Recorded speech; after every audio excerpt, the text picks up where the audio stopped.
우리 레위기를 시작하면서 큰 주제를 하나 이렇게 잡았는데요. 다시 거룩으로라는 제목 주제를 가지고 지금 레위기를 보고 있습니다. 이 레위기의 위치가 중요하다고 그랬어요. 창세기 시작의 책에서 시작하여서 그 다음에 출애굽기 구원의 책으로, 그리고 하나님께서 구원해 주신 이스라엘 백성들을 시내산에서 언약을 맺고, 언약을 맺고 나서 하나님께서 성막을 짓도록 하는데, 성막을 완성하고 나서 그것에 하나님이 임재하십니다. 그리고 그렇게 해서 출애굽기가 끝이 나죠. 그리고 나서 이제 주신 그 말씀이 레위기인데요. 그러니까 하나님께서 실제적으로 이스라엘에게 이렇게 너희들은 살아가야 돼라고 하는 일종의 법처럼 주신 게 이 레위기인데, 가장 큰 주제가 바로 거룩입니다. 내가 거룩하니까 너희들도 거룩해야 된다. 그러면 어떻게 거룩하게 살아야 되냐에 대한 그 이야기들이 바로 이 1장에서부터 이렇게 시작되어집니다. 우리는 지난 시간에 1장 1절에서 그 9절 말씀을 번제, 온전한 헌신이라는 주제로 말씀을 나누었는데요. 이 번제가 주는 가장 중요한 의미 중에 하나는 온전한 헌신이에요. 온전한 헌신. 그래서 이 죄인된 인간이 거룩하신 하나님의 임재 앞에 나가기 위해서는 자신의 죄를 그 제물에 전가하고, 그리고 죄의 대가를 지불하며 천부를 불살라서 드리는 제사, 그래서 가죽만 남기고 모든 것을 다 불살라서 드리는 그 번제가 가지는 중요한 의미는 온전한 헌신이다라는 그 말씀을 나누었습니다. 예수님의 삶을 이 번제라는 의미에 비추어서 보면 예수님의 그 삶이 번제를 드리는 삶이었음을 우리가 알 수 있는데요. 하나님과 원수된 우리가 하나님 앞에 나가기 위해서는 죄를 먼저 제거해야 되는데, 구약에서는 전가했다고 그랬잖아요. 근데 예수님이 스스로 그 죄를 다 뒤집었습니다. 그리고 십자가에서 그 모든 죄의 값을 다 지불합니다. 그래서 예부에서서 5장 2절에는 예수님에 관해서 이렇게 증언하고 있습니다. 예수님은 우리를 위하여 자신을 버리사 향기로운 제물과 희생 제물로 하나님께 드리셨느니라. 오늘 말씀에도 우리 향기로운 제물이다라는 그 표현이 등장하는데, 바로 예수님이 번제로서 그리고 속죄제로서 하나님 앞에 향기로운 제물로 자신의 모든 것들을 다 드렸다는 것입니다. 예수님께서 번제처럼 향기로운 제물이 되어주셔서 우리는 하나님 앞에 나갈 수 있는 그 길이 열린 것이죠. 레위기의 시작은 바로 이 번제로부터 시작하여서 앞장에 1장에서 6장까지 보면 바로 이 5가지 제사에 대한 이야기들이 쭉 등장하는데요.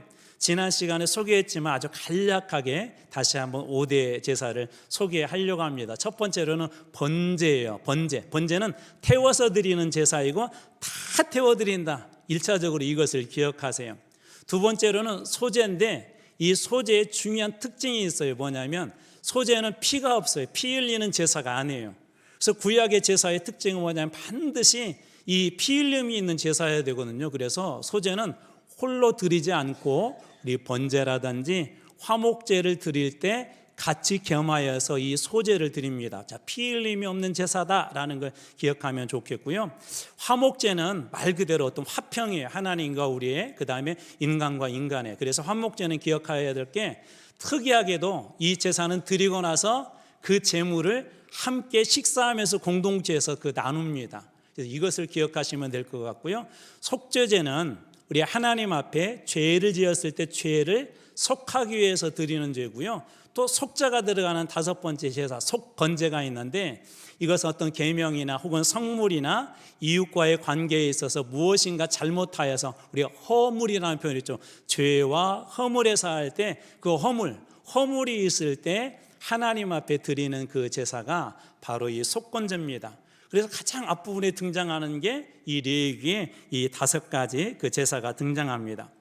지난 시간에 또 소에 대한 번제를 하면서 여러분들 중에 아마 이 이야기를 처음 들었다고 하신 분들도 이렇게 계시더라고요. 저한테 그런 말씀하시면서, 목사님 그렇게 제사를 드리는지 몰랐어요, 그런 말씀 하시더라고요. 어떤 거냐면 소의 번제를 드리는 그 절차를 여러분들에게 말씀드렸어요. 첫 번째로 백성이 흠없는 소를 이렇게 끌고 와서 그 소에게 안수를 하죠. 죄를 전가하는 거죠. 그리고 이것을 제사장에게 주는 것이 아니라 자기가 직접 그 소를 도살을 합니다. 그러니까 제사장이 하는 게 아니라 하나님 앞에 지금 번제의 제사를 드리려고 하는 그 백성이 직접 안수를 하고 도사를 해요. 그러면 제사장은 그 피를 받아가지고 제단에다 뿌립니다. 그리고 세 번째로 백성은 그렇게 하고 나면 이제 가죽을 싹 벗겨요. 그리고 이 고기를 소위 각을 뜨죠. 자르는 것이죠. 그러면 이번에는 제사장은 장작을 쌓고 그 자른 각을 뜬 고기를 갖다가 장작 위에다 오릅니다. 그리고 또 속에 있는 것들이 있죠. 내장이라든지 정강이 등을 이번에 백성이 또 직접 손질을 합니다. 내장 얼마나 손질 어려워요. 또 더러운 것들이 막 그 안에 다 들어있죠. 그래서 손질을 해가지고 내장과 정강이를 제사장에게 주면 제사장이 나무에 올려서 그것을 다 태워서 각을 뜬 고기, 그 다음에 내장, 정강이 모든 것을 가죽을 제외한 모든 걸 다 태워서 하나님 앞에 드린다. 그래서 번제의 절차를 이렇게 말씀드렸습니다. 그러니까 이 번제 쭉 보면서 어떤 생각이 들겠어요? 이게 잡는다는 게 보통 일이 아니고 무서운 일이고, 어떤 사람은 남의 피 흘린 것만 봐도 기절하는 사람들이 있다고 하는데, 그걸 보면서 이 죄의 심각성도 깨닫게 되겠죠. 그래서 실제적으로 누가 더 적극적으로 참여하냐? 제사장보다는 백성들, 제사를 드리는 사람이 훨씬 더 적극적으로 참여함에 대해서도 여러분들하고 나누었습니다. 번제라는 말이 우리말로는 좀 어려워요. 이게 한자인데요, 히브리 말로는 올라, 이렇게 기억하시면 좋을 것 같아요. 하나님 앞에 이걸 다 태워서 드리면 올라가죠. 연기가 오고. 그런 의미는 아닌데 다 태워 드린다라는 그 의미에서 히브리어로는 올라라고 그래요. 올라. 원래 의미가 이렇게 태워서 흘러간다, 올라간다, 그런 의미가 있습니다. 그래서 올라라고 그렇게 이야기하고요. 한자어인데 번제라는 말이, 번이라는 말이 불사를 번, 태울 번, 그런데 혹은 고기를 굽다 할 때 그 번자입니다. 그래서 이 모든 것들을 다 태워서 드린다라고 해서 우리는 한자, 중국어 성경을 그대로 가지고 와서 우리말로는 번제라고 그렇게 이야기합니다. 오늘 말씀의 중요한 이 내용들도 이 번제인데요, 지난주에는 이 온전한 헌신이었다면 오늘 또 그런 의미들이 있지만 또 다른 의미를 여러분들하고 나누려고 하는데, 오늘 설교 제목처럼 번제는 누구나 다 드릴 수 있다라는 게 오늘 본문의 말씀의 그 핵심입니다. 혹은 이것을 저는 누구나 다 드릴 수 있다라고 그랬지만 조금 다른 식으로 생각을 해본다면, 번제는 누구나 다 드려야 한다, 번제는 누구나 다 드려야 한다는 의미도 바로 오늘 말씀 속에 들어있습니다. 그래서 누구나 하나님께 온전한 번제를 드릴 수 있다는 것이 오늘 우리에게는 어떤 의미가 있고, 그리고 우리의 참된 그런 삶의 그런 번제를 드리는 복된 그 자리까지 어떻게 우리가 삶에서 그러면 참된 번제를 드릴 수 있을까, 한번 그 이야기까지 오늘 말씀을 통해서 나눠보려고 합니다. 오늘 말씀 속에서 우리 먼저 번제의 특징을 한번 찾아보려고 하는데요, 첫 번째로는 다양한 제물로 드렸다는 거예요. 지난 시간에는 무엇으로 번제를 드렸죠? 소로 드렸죠. 소. 오늘은 다른 그 내용들이 나옵니다. 그래서 소를 드렸다면 오늘은 양과 염소, 그리고 새, 특별히 이 비둘기와 집비둘기를 하나님 앞에 이렇게 드리는데, 이것은 단순한 제물의 그 종류를 나열한 것이 아니라 하나님의 깊은 뜻들이 이곳에 담겨 있습니다. 설교 제목처럼 누구나 번제는 다 드릴 수 있도록 하나님께서 그렇게 하신 거예요. 만약에 소를 번제로 드려야 된다, 너희들 헌신이니까 빚을 내서라도 소를 사가지고, 없으면 소를 사서라도 빚을 내서라도 드려야 돼, 그렇게 한다면 가난한 사람들은 사실 어렵겠죠. 근데 누구나 다 드릴 수 있도록 하나님께서 다양한 그런 제물을 이야기합니다. 고대 근동 지역에서는 특별히 이방 종교에서는 자기 신들에게 이 제사를 드릴 때 이 비싸고 귀한 거, 오늘 여기에 나와 있는 제물 중에서 골라라고 한다면 소와 같은 것을 드릴 수 있어요. 그렇다면 누가 드릴 수 있을까요? 부자들은 가능하겠지만 가난한 사람들은 드릴 수가 없겠죠. 그래서 또 특별히 이런 의미뿐만 아니라 이 소 역시 오늘날에도 우리 비싸고, 저희가 학교 이렇게 대학교 다녀 그럴 때는 그것이 아이들 가르치는 아주 중요한 등록금이 되고 그렇지 않았습니까? 그 정도로 고대에서도 너무나도 또 중요했기 때문에 매우 값비싼 그런 재산이었습니다. 그래서 부유한 사람만이 소로 번제를 드릴 수 있었는데, 오늘 본문에 보면 양이나 염소, 그리고 집비둘기 혹은 비둘기로 드릴 수 있다는 것은 다양한 경제적인 상황에 있는 사람들이 자기 상황과 수준에 맞게 하나님 앞에 그렇게 제물을 드릴 수 있도록 하나님께서 그 세팅하신 것입니다. 다시 말해서 누구든지 하나님 앞에 나와 예배 드릴 수 있도록, 누구든지 하나님 앞에 나와서 번제의 제사를 드릴 수 있도록, 하나님께서 누구나 드릴 수 있도록 다양한 제물을 그렇게 말씀하신 것입니다. 소와 마찬가지로 중요한 원칙이 오늘 본문에도 등장하는데 10절입니다. 만일 그 예물이 가축대의 양이나 염소의 번제이면 흠없는 수컷으로 드릴 때니. 오늘은 이제 여기 보면 양과 염소가 등장하는데 똑같죠. 소하고 양이나 염소하고 똑같은 조건이 하나가 있어요. 뭐냐면 흠이 없어야 한다. 흠이 없어야 한다. 이것을 히브리어로 타밈이라고 하는데요, 이것은 최선의 것을 드린다라는 의미도 있습니다. 그러니까 흠이 없는 것을 드린다는 것은 하나님 앞에 최선의 것, 우리 경제 상황에 맞게 드리되, 나의 삶의 형편에 맞게 드리되 최선을 다해서 내가 드릴 수 있는 최고의 것으로 하나님 앞에 드려야 된다는 것이 바로 흠없다라는 그런 의미입니다. 그래서 첫 번째 그 특징은 뭐냐면 다양한 종류로 드리되 최선을 다해서 하나님 앞에 드려야 한다라는 그런 특징과 원칙이 있고요. 두 번째로는 가장 작은 제물도 허락하셨다는 거예요.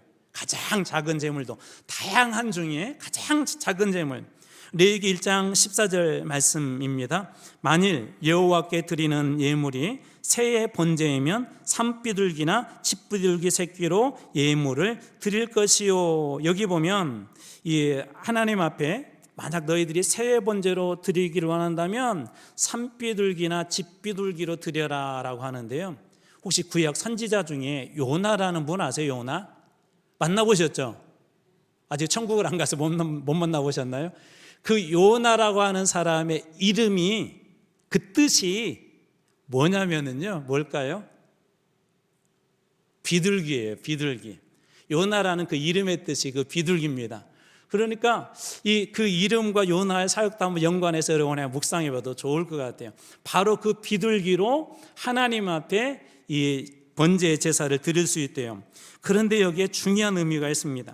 당시 사회에서 비둘기는 가장 저렴하고도 그 다음에 가난한 사람들도 드릴 수 있는 제물이었었대요. 사람들에게 단백질이 필요하잖아요. 오늘날에도 이렇게 좀 고기의 가격에 차이가 있죠. 소고기, 돼지고기, 또 어떤 고기들마다 이렇게 차이가 있는데, 이 비둘기는 가장 싼 고기였대요.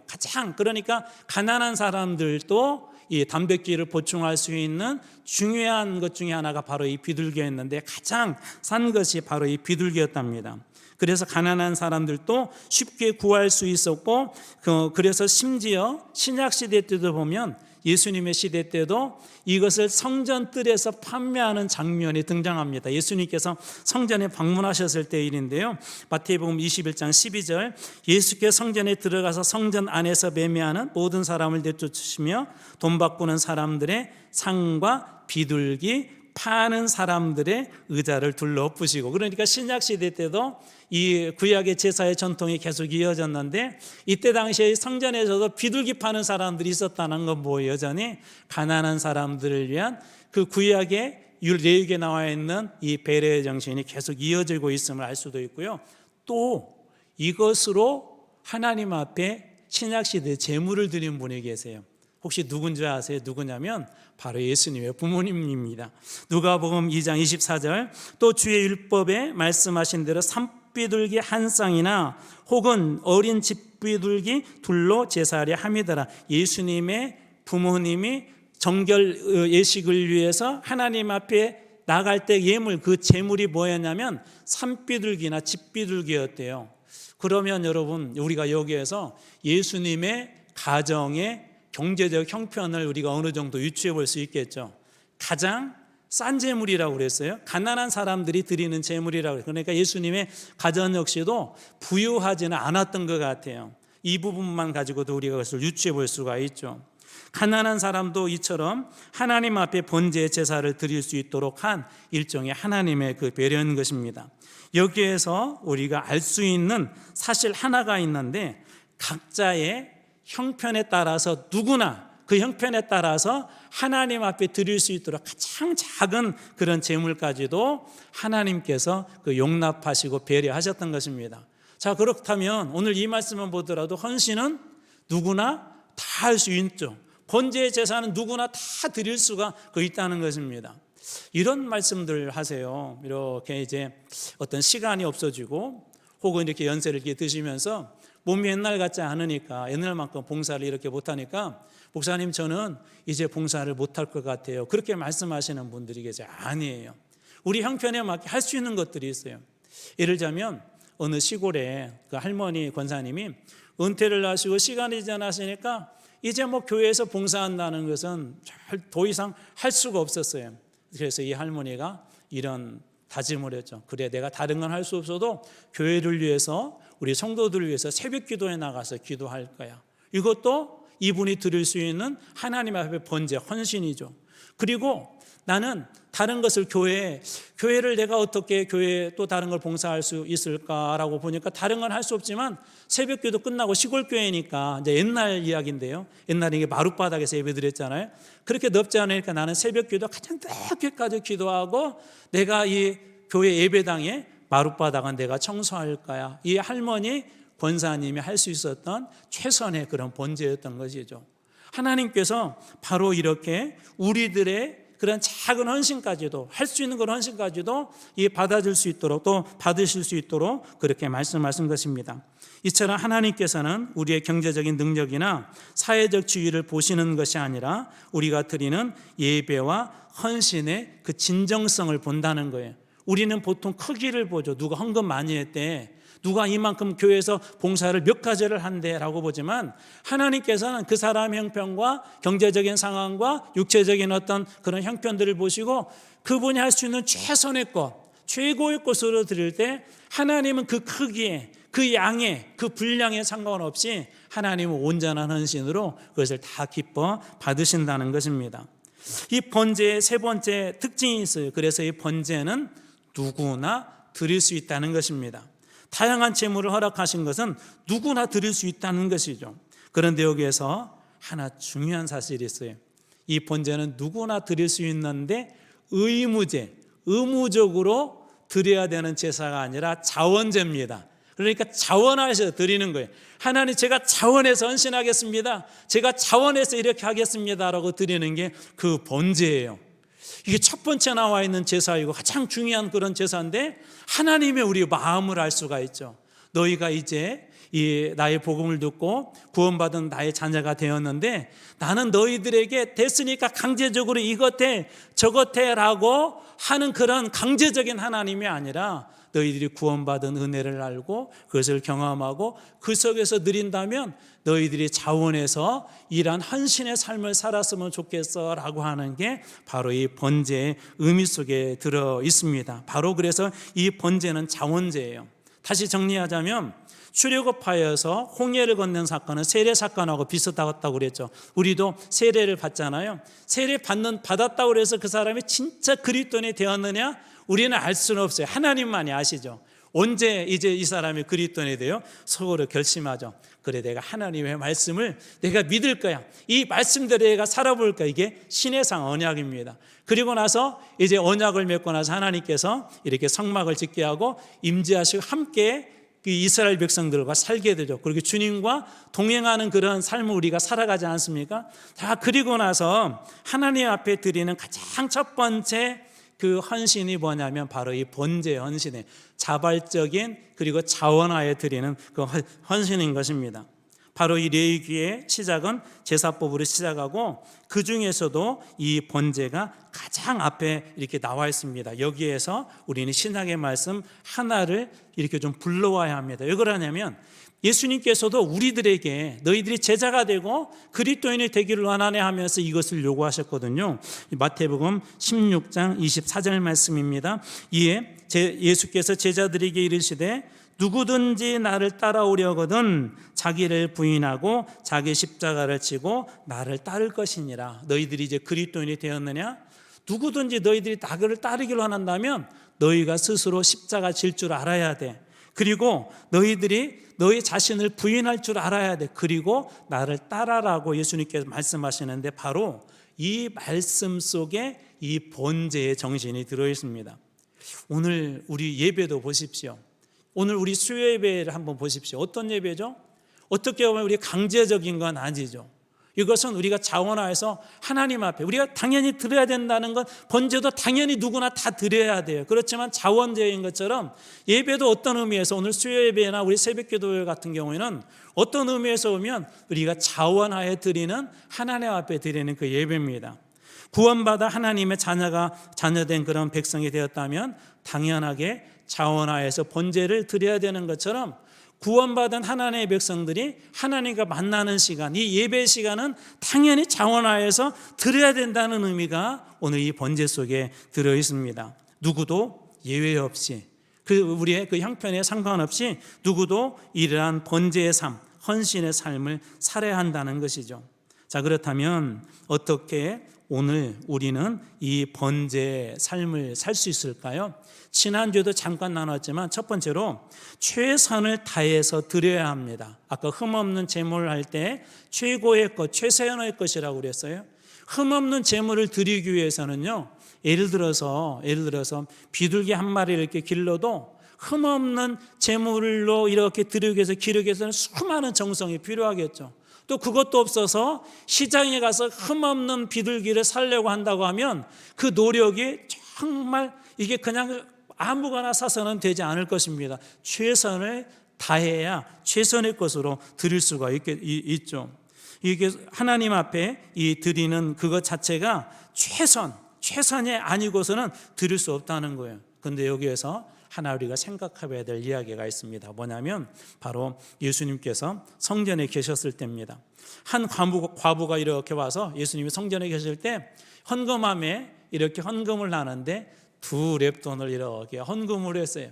부자들이 볼 때는 그것은 너무나도 적은 그런 액수였습니다. 왜냐하면 렙돈은요, 그때 당시에 그리스 로마권에서 가장 작은 화폐 단위예요. 우리나라 지금 예를 들어서 10원짜리도 있고 100원짜리도 있지만 그냥 크게 잡아서 1000원짜리 정도는 그래도 가끔 이렇게 화표로 쓰잖아요. 돈으로 쓰잖아요. 1000원짜리를 가장 적은 화폐라고 한번 여러분 상상해 보세요. 자, 그러면 2렙돈이면 얼마죠? 가장 적은 화폐가 그 렙돈이라고 그랬어요. 화폐 단위가 그러면 2렙돈이면 한 2,000원 정도 되겠죠. 자, 우리 달러에도 센트도 있고 여러 가지가 있겠지만 가장 적은 것은 1달러로 봐요. 가장 적은 거. 자, 그러면 그것도 그냥 크게 잡아서 한 1,500원 정도나 그렇게 잡는다고 한다면 2렙돈이면 대략 얼마 정도 될 것 같아요? 우리나라 돈으로 한 3,000원 정도 되겠죠. 너무나도 적은 것이죠. 부자가 볼 때는 껌값도 안 되죠. 돈 많은 사람들이 볼 때는 그것은 너무나도 적은 액수인데 예수님은 이것을 뭐라고 말씀하여 두시냐면 마가복음 12장 44절 말씀입니다. 그들은 이 가난한 과부는 부자들은 다 풍족한 중에서 넣었거니와 이 과부는 그 가난한 중에서 자기 소유의 곧 생활비 전부를 넣었느니라. 뭐가 다른 것이죠? 부자는 풍족한 것 중에 일부를 떼어서 이 과부보다 더 많이 들었어요. 예를 들어서 10,000원짜리 헌금을 했어요. 그런데 이 가난한 과부는 뭐가 다른 것이죠? 생활비, 이 3,000원이 생활비 전부였어요. 이것을 하나님 앞에 드린다는 것은 이 과부로서는 엄청난 이 희생을 감수해야 되죠. 그런데 이 과부는 하나님 앞에 그 모든 걸 다 드렸습니다. 주님께서는 오히려 이 과부의 2렙돈을 칭찬하죠. 우리는 많은 헌금이나 많은 봉사의 시간들을 그 사람이 참 열심히 봉사한다, 정말 하나님 앞에 충성한다 그렇게 이야기하지만 하나님은 오히려 새벽에 아무도 보이지 않는 곳에서 이 교회의 마루바닥을 청소하고 또 새벽에 나와서 기도하는 그 기도를 하나님께서는 훨씬 더 온전한 헌신으로, 귀한 헌신으로 그렇게 받아주셨다는 것입니다. 이런 우스운 이야기 한번 여러분 들어보지 않았습니까? 매주 교회에 가서 이 안수 집사님이 헌금을 하는데 1,000원짜리를 냈대요. 1,000원짜리 헌금을. 근데 어느 날 이렇게 교회 갔다가 돌아오더니 아내인 권사 부인에게 막 짜증을 내면서 여보 내가 오늘 헌금을 1,000원짜리 해야 되니 지갑을 열었더니 10,000원짜리밖에 없었고 어쩔 수 없이 10,000원을 해서 그랬더니 이 부인 권사님의 말이 가관이에요. 뭐라고 말씀하냐? 여보 걱정하지 마. 왜? 9,000원 돌려받을 수 있어요. 아니, 하나님은 1,000원으로 받으셨을 거야. 10,000원을 이렇게 드렸는데 하나님은 1,000원으로 받으셨을 거야. 하나님은 무엇을 보시는 거죠? 우리의 마음을 보시는 것이죠.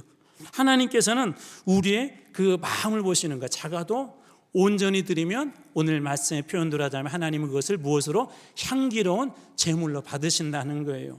내가 교회 안에서 이런 모양 저런 모양 때 봉사할 수는 없지만, 하나님 저는 기도라도 할게요.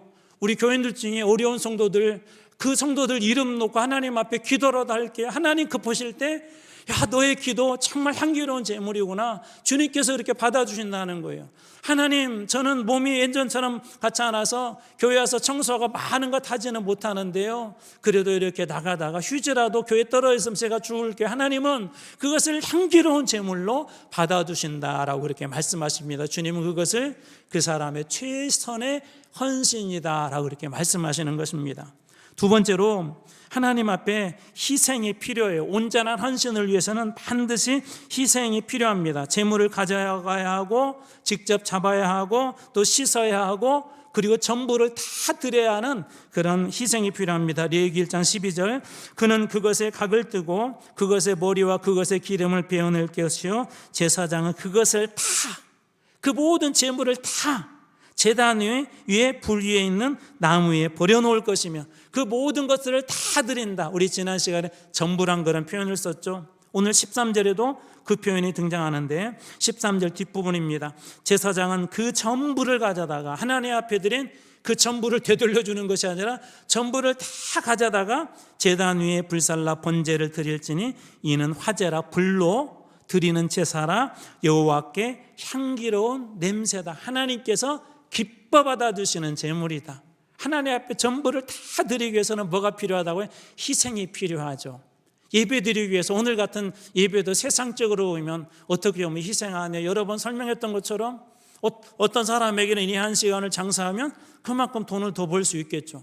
우리 학생들에게는 이 한 시간을 공부하면 세상적으로 그만큼 더 공부할 수 있을 거예요. 그렇지만 하나님, 저는 이 예배 드리는 시간 하나님 앞에 정말 귀중한 것으로 드립니다라고 할 때, 우리의 삶의 일부분을 내려놓고 희생할 때 주님은 그것을 향기로운 제물로 이렇게 받아주신대요.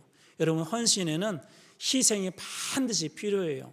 헌신하기 위해서 나는 헌신한다 하는데 희생을 빼버리게 되면 그건 헌신이 아니에요.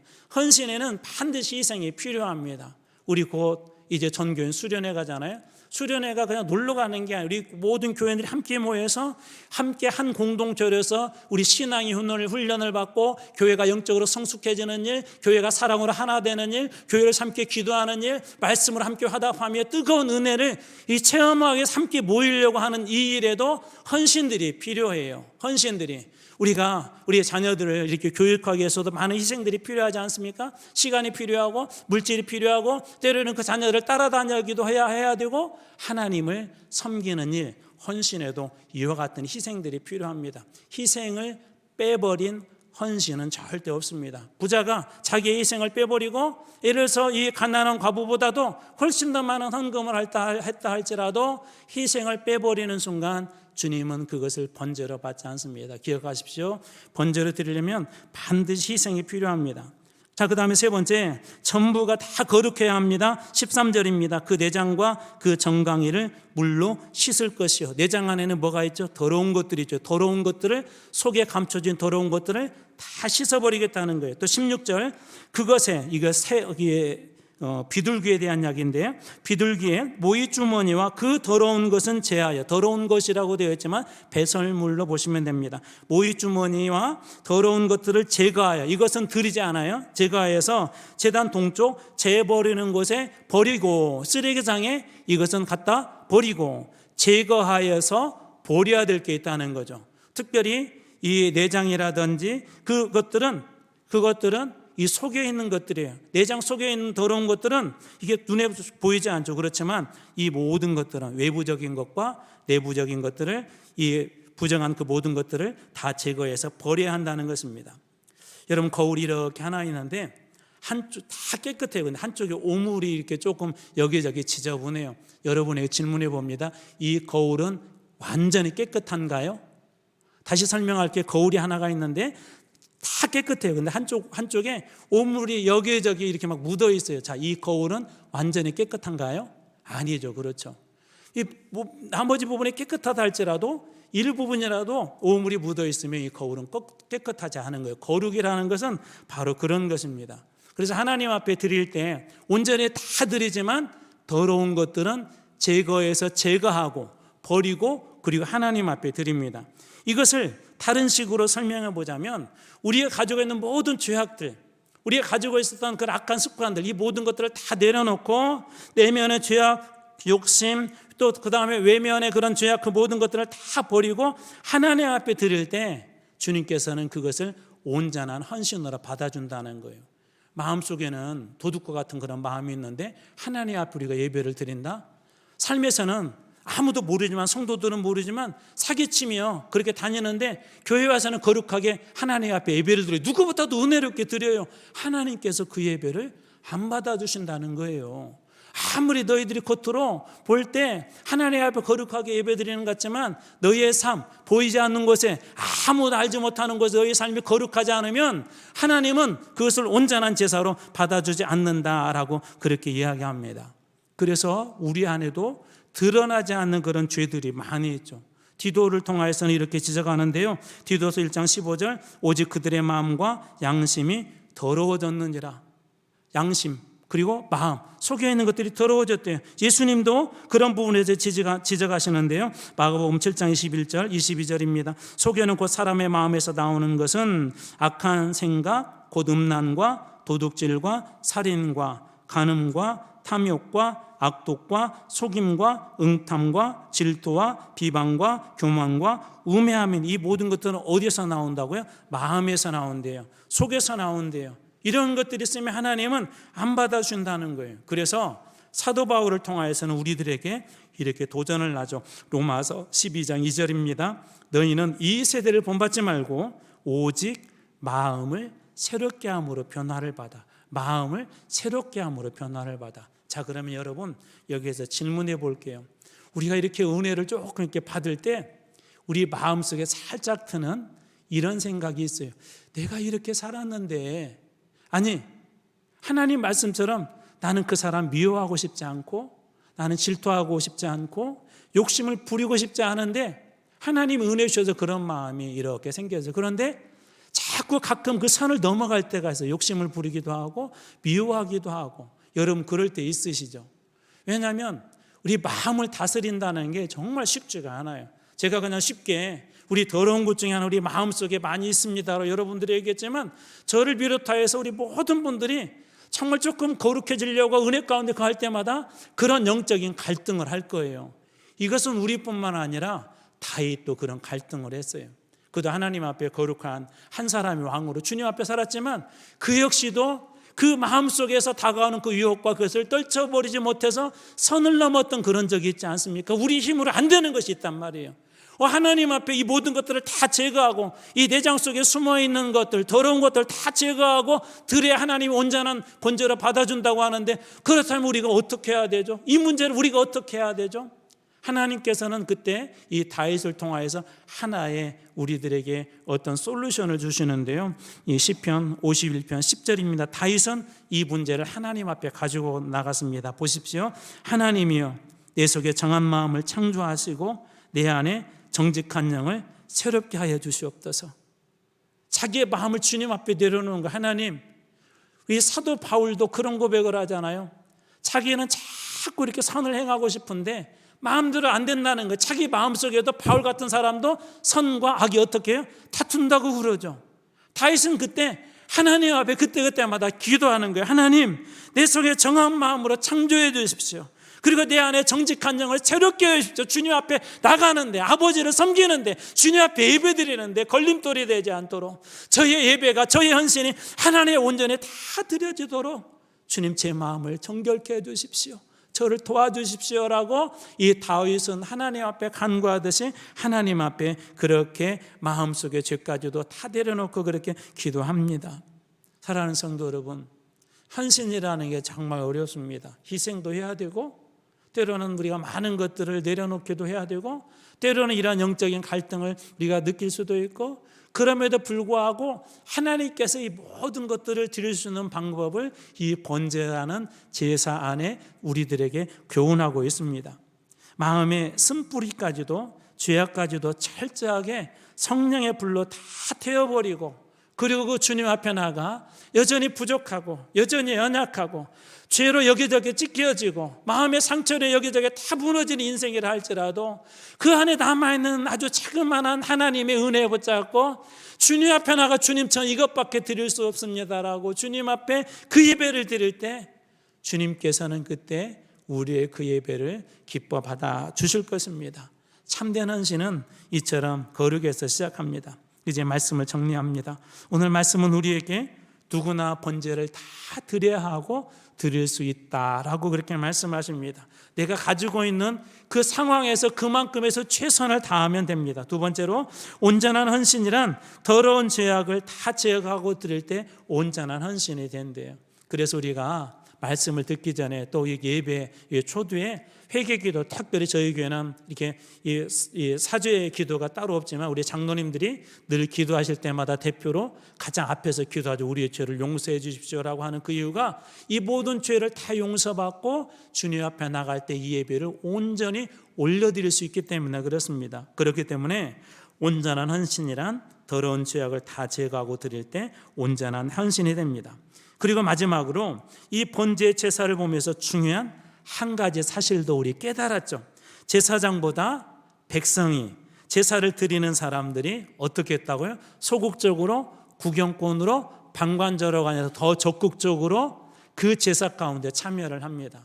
여러분, 이 예배는 우리 목사님들이 준비하고 찬양팀들이 준비하지만 우리 하나님께서 세워진 목회자들보다도 여러분들이 훨씬 더 적극적으로 이 예배에 참여해야 된다는 거예요. 제가 그래서 우리 6월 한 달 동안 우리 예배 캠페인을 하면서 큰 소리로 찬양을 하자고 그랬어요. 여러분, 찬양이 얼마나 소중한 줄 아세요? 제가 여기 우리 권사님한테 권사님 제물 좀 하나님 앞에 헌금 좀 하십시오 하면서 황소 한 마리 드리세요. 그러면 아멘하고 따를 분 빨리 손 들어보세요. 아마 쉽지 않을걸요. 저도 그런 말 할 수는 없지만 쉽지 않을 거예요. 근데 찬양이 여러분 얼마나 소중한 줄 아세요? 황소 한 마리를 드린 것보다도 하나님이 그 찬양을 더 기뻐하신대요. 아멘이 적네. 그게 여러분 하나님 앞에 우리가 찬양으로 큰 소리로 찬양한다는 거 뭐예요? 하나님 앞에 내가 온전한 제물을 올려드리는 게 황소보다도 더 소중한 제물을 올려드리는 거예요. 소중한 제물들을. 여러분 그렇다면 누구나 우리 다 하나님 앞에 우리 온전한 헌신을 할 수 있겠죠. 예배 드리면서도 적극적으로 이렇게 참여할 수 있겠죠. 우리 장로님들이 기도하시지만 우리 장로님들이 개인 기도가 아니에요. 무슨 기도예요? 주일날 대표 기도하시는 거죠. 우리 권사님 기도하셨는데 권사님이 개인 기도가 아니에요. 권사님이 저희를 대표해서 대표 기도하시는 거예요. 같이 우리 아멘은 뭐예요? 주님 맞습니다. 그렇습니다. 그 고백 아니에요? 같이 아멘으로 하답할 때 우리 말씀을 제가 전하지만 하나님께서 이 말씀을 여러분들에게 줄 때 여러분이 아멘으로 큰 소리로 화답한다는 건 뭐예요? 맞아요. 주님 제가 이 말씀대로 주님 앞에 저의 삶도 드리겠습니다라고 하는 그게 온전한 헌신의 예배 아니겠습니까? 저는 여러분들이 이러한 예배를 주님 앞에 나가 드릴 때 여러분들의 그 삶 속에서도 놀라운 하나님의 은혜가 임하게 될 줄로 믿습니다. 오늘 말씀이 주는 한 줄의 교훈은 이것입니다. 우리 한번 같이 한 목소리로 한번 읽어볼까요? 자, 시작. 헌신은 누구나 할 수 있습니다. 헌신은 누구나 할 수 있어요, 없어요? 할 수 있습니다. 다시 한 번만 읽고 마치겠습니다. 시작. 헌신은 누구나 할 수 있습니다. 아멘.